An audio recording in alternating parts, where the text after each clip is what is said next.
জানিয়ে রাখতে চাই যে আমি এই ঢাকা ৯ আসনের বেশ কয়েকটি কেন্দ্রে ঘুরে দেখেছি। ভোট গ্রহণ কিন্তু সুষ্ঠুভাবে দেখতে পেয়েছি, বা কোনো কেন্দ্রে কিন্তু সেই রকমভাবে সহিংসতা আমরা দেখতে পাইনি। তো খিলগাঁও মডেল কলেজে আমরা দেখতে পেয়েছি যে স্বতন্ত্র প্রার্থী তাসনিম যারা কিছু অভিযোগ করেছেন যে তার পোলিং এজেন্টদের ঢুকতে দেওয়া হয়নি, তার নারী এজেন্ট যারা রয়েছে তাদেরকে হেনস্থা করা হয়েছে, সেই রকম তিনি কিন্তু অভিযোগ করেছে। তবে আমাদের কিন্তু চোখে পড়েনি তেমন। সকাল 4:30টায় ভোট গ্রহণ শুরু হয়েছে, 4:30টার দিকে ভোট গ্রহণ শেষ হয়েছে। মানুষ কিন্তু এসেছেন, দলে দলে ভোট দিয়েছেন, আমরা যেটা দেখতে পেয়েছি। তো এই মুহূর্তে আমি আছি ৯ আসনের মেরাদিয়ার একটি কেন্দ্রে। এখানে ভোটাররা কি বলে আপনাদের একটু জানিয়ে রাখি, দেখি ভোটারদের সাথে কথা বলার চেষ্টা করি। ভোট দিয়েছেন ভাইয়া? ভোট দিয়েছিলেন, কেমন কেমন মনে হচ্ছে? সুষ্ঠুভাবে ভোট সুষ্ঠুভাবে ভোট হচ্ছে। আচ্ছা, আপনি যেই প্রার্থীকে প্রত্যাশা করছেন তার কাছে কি চাচ্ছেন? কি চাচ্ছেন? দেশে ভালো অবস্থায় চলে আর কি, যেন দেশটা সুস্থ থাকে। এই কোন রকম সহিংসতা মনে হচ্ছে না না, আপনাদের এই কেন্দ্রে? ভালো মতো ভালো মতন ভোট হচ্ছে। কেমন ভোট হতে পারে? ভালো মোটামুটি হচ্ছে, এতটা আন্দাজ নাই কিন্তু মোটামুটি ভালো। ভোট দিয়েছেন? কেমন কেমন লেগেছে? একদম খোলামেলা, কোন রকম সহিংসতা দেখতে পেয়েছেন? না কি? না, একদম নিশ্চিন্ত দিলাম। কি প্রত্যাশা করছেন জনপ্রতিনিধির কাছে যিনি বিজয়ী হবেন? হ্যাঁ, যিনি বিজয়ী হবেন তার কাছে কি প্রত্যাশা করছেন? দেশটা তো ভালো থাকে বা সুন্দর থাকে। দেখি আমরা আরেকজন ভোটারের সাথে কথা বলার চেষ্টা করছি। আপনি ভোট গ্রহণে অংশগ্রহণ করেছিলেন? জি, ইনশাল্লাহ আমি ভোটে পার্টিসিপেট করছি, এবং ঢাকা ৯ আসন এটা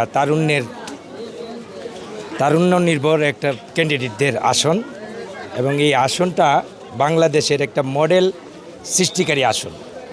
এই আসনে 4জন প্রার্থী, সবাই তারুণ্য নির্ভর, এবং এখানে প্রত্যেকটা কেন্দ্রে সুন্দর, সুষ্ঠু এবং কোনো বিশৃঙ্খলা ছাড়া নির্বাচন হয়েছে।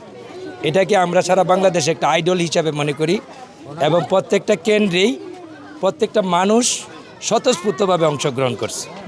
আজকের এই ইলেকশন জাতির কাছে এবং সাধারণ মানুষের যে প্রত্যাশার যে জায়গাটা, সেটা আমার মনে হয় কাঙ্ক্ষিত লক্ষ্যে আমরা পৌঁছাইতে পারছি, এটুকু আমি আশা করি।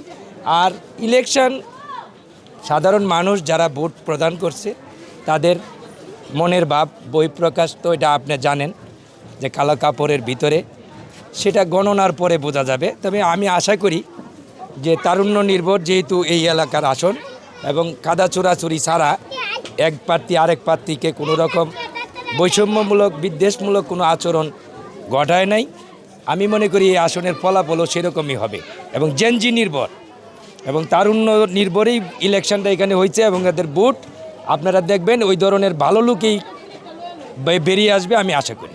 আচ্ছা, আপনি যেহেতু বললেন যে প্রার্থীদের মধ্যে কাদা ছোড়াছুড়ি, যে কথাটি বলছেন, তাহলে আপনার কাছে আমার একটা প্রশ্ন, যে স্বতন্ত্র প্রার্থী একজন কিন্তু অভিযোগ করেছেন যে তার এজেন্টদের ঢুকতে দেওয়া হচ্ছে না, এবং তার যে মহিলা নারী এজেন্ট রয়েছে তাদেরকে হেনস্থা করা হচ্ছে। বিষয়টি আমি কিন্তু বেশ কয়েকটি কেন্দ্র ঘুরে দেখেছি, আপনাদের এখানে কি এরকম হয়েছে কি? না না না, এটা আমিও দেখছি আপনাদের বিভিন্ন মিডিয়ার কল্যাণে। তাসনিম জারা ম্যাডাম, ফুটবল প্রতীকের স্বতন্ত্র প্রার্থী, উনি একটা আসনে বলছে যে 9:35-এর সময়, এটা মিডিয়াতে আসছে, আমি ওইভাবে মিডিয়াতে দেখছি যে 9:35-এ প্রবেশ করছে, উনার নাকি দেরি হয়েছে প্রবেশ করতে। আর প্রবেশাধিকারের ব্যাপারে আইন কানুন সম্পর্কে ইলেকশন কমিশন যে নির্দেশনা দিচ্ছে ওটা ওনারা পালন করবে, ওইটা তো আমরা আর এর বেশি আমরা কিছু জানি না, ওইটা আইনগত প্রক্রিয়া, এটা নিয়ে আমি কথা বলতে চাই না। আপনি কি ভোট দিয়েছেন? হ্যাঁ দিয়েছি। কেমন ভোট দিলেন? ভালো, ইনশাল্লাহ। কেমন প্রত্যাশা করছেন আপনার জনপ্রতিনিধি যিনি আসবেন এই এলাকার উন্নয়নে, কি প্রত্যাশা করছেন? ভালো করবে ইনশাল্লাহ, আশা করি ইনশাল্লাহ ভালো করবে। চান তার কাছে? আর তার কাছে তো চাওয়ার অনেক কিছু আছে, চাওয়ার বলতে তো বাকি নেই কিছু। কি চাইছেন স্পেসিফিক আমাদের? এলাকার উন্নয়ন, এলাকার চাঁদাবাজি মুক্ত হোক, সন্ত্রাস মুক্ত হোক, রাস্তাঘাট উন্নয়ন হোক, এলাকার মানুষেও ভালোভাবে যাতে চলতে পারে স্বাধীনভাবে, এই আর কি। আপনি ভোট দিয়েছেন? কি প্রত্যাশা করছেন আপনাদের জনপ্রতিনিধি যিনি হবেন তার কাছে কি প্রত্যাশা করছেন? আমার প্রত্যাশা হলো এটাই, শুধু আমার তো না, এটা সারা বাংলাদেশের মানুষেরই। যে জনপ্রতিনিধি হবে সবাই তো একটাই আশাবাদী যে এলাকার ভালো কাজ করবে, মানুষের সাথে ভালো ব্যবহার আচরণ করবে, হ্যাঁ, আর এলাকার উন্নয়নমূলক কাজ করবে। বেশিরভাগই যারা আসবে, আমি আশা করি যে চাঁদাবাজ যেন এই দেশ থেকে দূর হয়ে যায়, হ্যাঁ, সন্ত্রাস না থাকে, মানুষ যাতে কম খাক, তারপরে শান্তিতে বসবাস করতে পারে, এটাই। আমার বাইরে দেন দুটা কথা বলুন। ভাই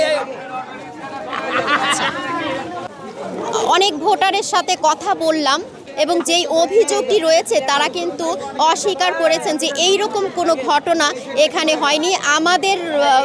আমরাও কিন্তু এরকম কোনো ঘটনা, বিচ্ছিন্ন ঘটনা এরকম কিন্তু দেখতে পাইনি, কিন্তু স্বতন্ত্র প্রার্থী যিনি রয়েছেন তিনি এই অভিযোগটি করেছেন। আমি কিন্তু বেশ কয়েকটি কেন্দ্র ঘুরে ঘুরে দেখেছি, এরকম কিছু আমার চোখে পড়েনি। তবে ভোটার উপস্থিতি অনেক কেন্দ্রে কিন্তু খুবই কম দেখতে পেয়েছি। তো এই ছিল আমার কাছে সর্বশেষ সংবাদ।